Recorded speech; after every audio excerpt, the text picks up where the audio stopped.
चाहे वो print media है, इलेक्ट्रॉनिक मीडिया है, या जो हमारे पोर्टल है, आप सबका हार्दिक स्वागत है, अभिनंदन है। और मैं आपका धन्यवाद देता हूं कि बहुत ही न्यूनतम समय में, मुझे लगता है कि मेरे राजनीतिक जीवन में इससे कम समय के नोटिस से कोई प्रेस नहीं हुई। अभी मुश्किल से 20 मिनट पहले ही या आधा घंटा पहले प्रेस की सूचना गई और आप सब लोग यहाँ पर इतनी बड़ी मात्रा में उपस्थित हुए, तो मैं आपका बहुत बहुत धन्यवाद भी करता हूँ।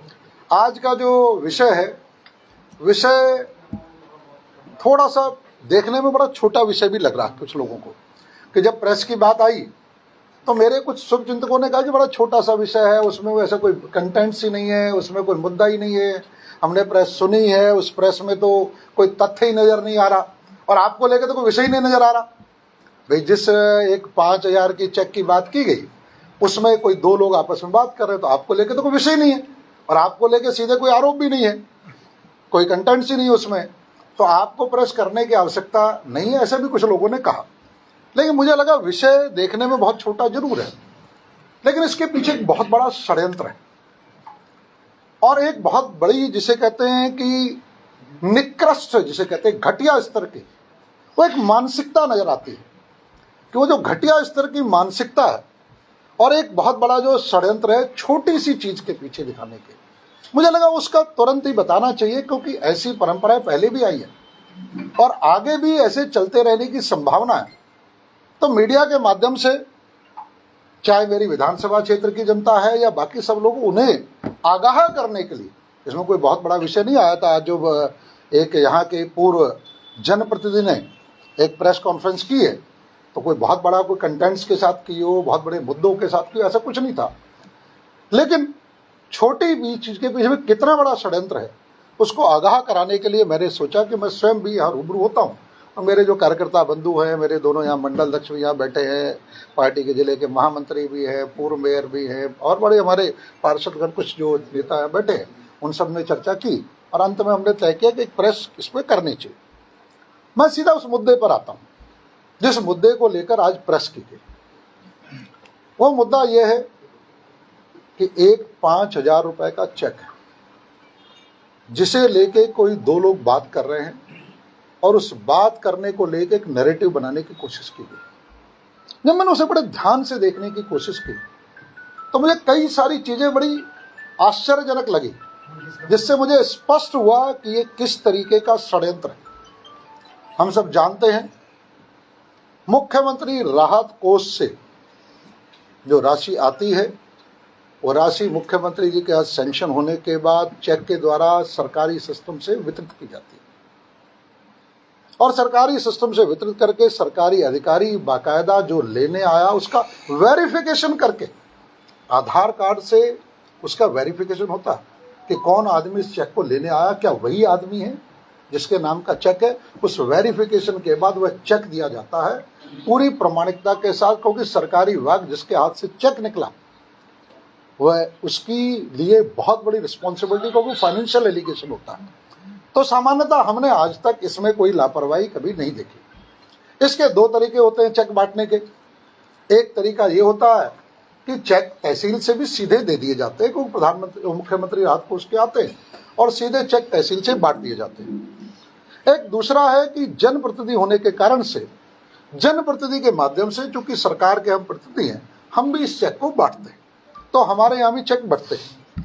पहली बात तो मैं सुन रहा था कि ये जो है नियमानुसार ये चेक जो है तहसील से बंटने चाहिए और ये चेक जो है किसी नेता के यहाँ से बंट रहे हैं। मुझे आश्चर्य होता है कि झूठ बोलने की कितनी बड़ी इंतहा होती है। 10 साल वो रहा है जनप्रतिनिधि यहाँ पर और कम से कम 50 बार ही बांटते हैं। सरकारी अधिकारी अपने रजिस्ट्रार अपने चेक सब लेकर आते हैं, लेने के बाद वहां पर वेरिफिकेशन करते हैं और वेरिफिकेशन जनप्रतिनिधि की उपस्थिति में सरकार के प्रतिनिधि रूप में सरकार का प्रतिनिधि चेक बांटता।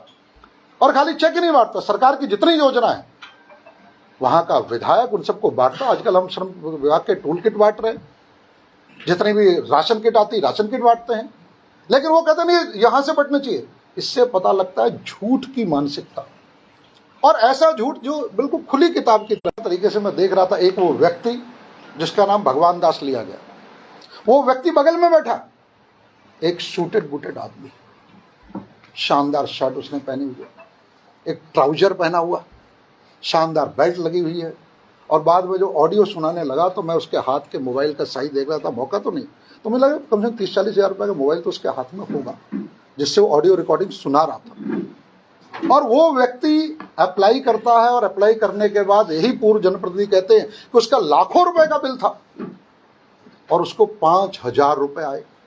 इससे क्या पता लगता कि यानी जो चेक अंत में जो दिलवा रहा था उस पर उनका कोई कंट्रोल नहीं। बस चेक अगर इसमें कोई कमीशन का या किसी का कोई विषय होता जिसके नियंत्रण में होता कि 5,000, इसी बार अभी जो 4 दिन पहले यहां से चेक बटे उसमें 50,000 और लाख लाख रुपए के चेक थे। तो अगर इसमें कोई कमीशन खोरी या किसी के कंट्रोल की कोई चीज होती तो स्वाभाविक रूप से प्रयास करके उस राशि को 50,000 लाख रुपए तक ले जाने की कोशिश करते। दूसरी एक कल्पना करने की बात है, 5,000 रुपए के चेक के लिए 3,000 रुपए मांग रहा, वो 2,000 देने को तैयार। कल्पना कर सकते हैं ऐसा हो सकता है सरकारी चेक के लिए, कोई ठेके के पैसे नहीं।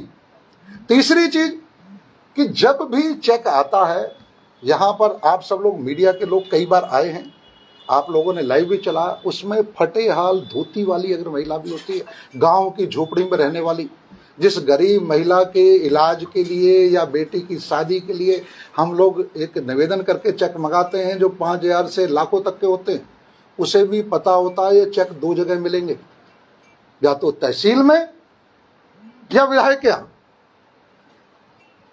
और वो तहसील में या विधायक के सीधी बात करते हैं, हमारे यहां से फोन जाता है, तहसील से फोन जाता है, वहां चेक बटने, चेक आके ले लेता है।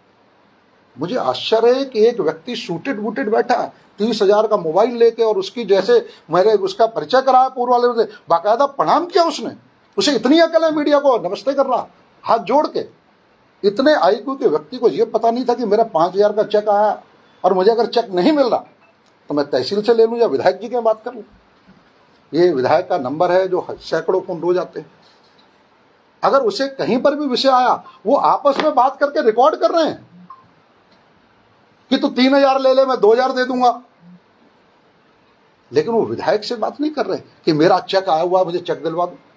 आखिरकार इसी केस में विषय क्यों आया?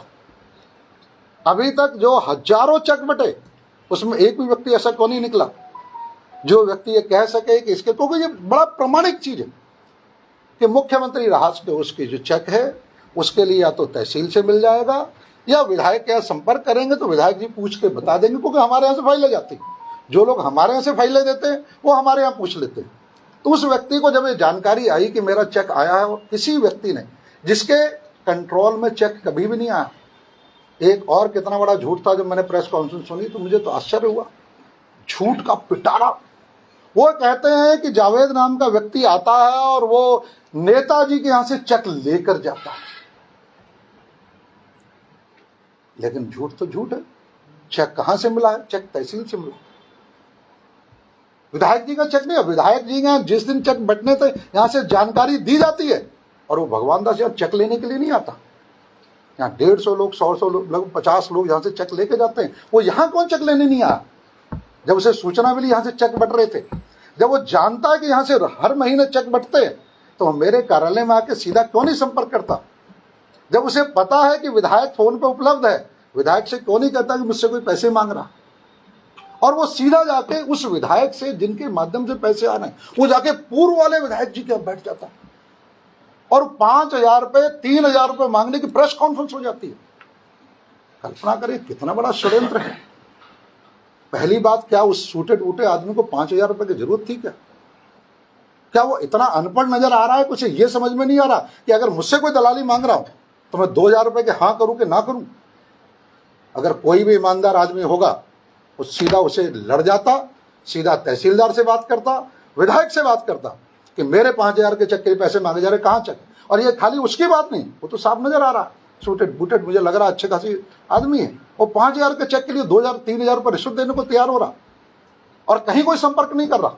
आपस में रिकॉर्डिंग कर रहे हैं, रिकॉर्डिंग करके एक बाकायदा एक कॉकस बनता, उस कॉकस में ये नेताजी आते हैं और कुछ और लोग भी आते हैं, वो कॉकस बना के मीडिया में चलाते हैं, मीडिया में चलाने के बाद अगले दिन प्रेस कॉन्फ्रेंस करते हैं, इससे स्पष्ट पता लगता है कि ये एक षड्यंत्र के तहत छवि खराब करने के लिए यहाँ के विधायक की, जो ईमानदारी से जनता के लिए हजारों हजार के जो मुख्यमंत्री विवेकानंद कोष से चेक बांट रहा, उसके जो मुख्यमंत्री विधायक कोष से जो चेक आ रहे हैं और मुख्यमंत्री जी ने जन कल्याणकारी जो व्यवस्था कर रखी है उसको बदनाम करने के लिए, यहाँ की व्यवस्था को बदनाम करने के लिए एक षड्यंत्र किया जाता है। और मैं स्पष्ट रूप से कहता हूं इसकी जांच होनी चाहिए, और जांच में मुझे पूरा भरोसा ये और इनके साथ के लोग उस भगवान दास के साथ ट्रैप होंगे, क्योंकि कोई कारण तो समझ में आए बे आखिरकार चेक कहां से मिल रहा है, चेक कहां से आ रहा है, कहां से बढ़ रहा है, किसे नहीं पता। और फिर आखिर में जाके चेक कहां से मिला उन्हें? तहसील से मिला। तहसील से चेक कभी निकला ही नहीं आज तक। तो जो चेक निकला ही नहीं, उस चेक पे उसकी वो कमीशन मांगी जा रही, ये भी आश्चर्य। उस चेक की कमीशन मांगी जा रही जो चेक कभी तहसील से निकला ही नहीं है, और उसमें वो कह रहे हैं वो जावेद नाम का व्यक्ति नेताजी के ऑफिस से चेक लेके जा रहा। आखिरकार झूठ का कोई पांव है क्या? तो ये निश्चित रूप से जो उनकी अपनी राजनीति समाप्त हो गई, और जब कोई विषय नहीं मिले तो अब ये षड्यंत्र कुछ कॉकस बना के, और उस कॉकस में कई तरीके के लोग मुझे नजर आ रहे हैं।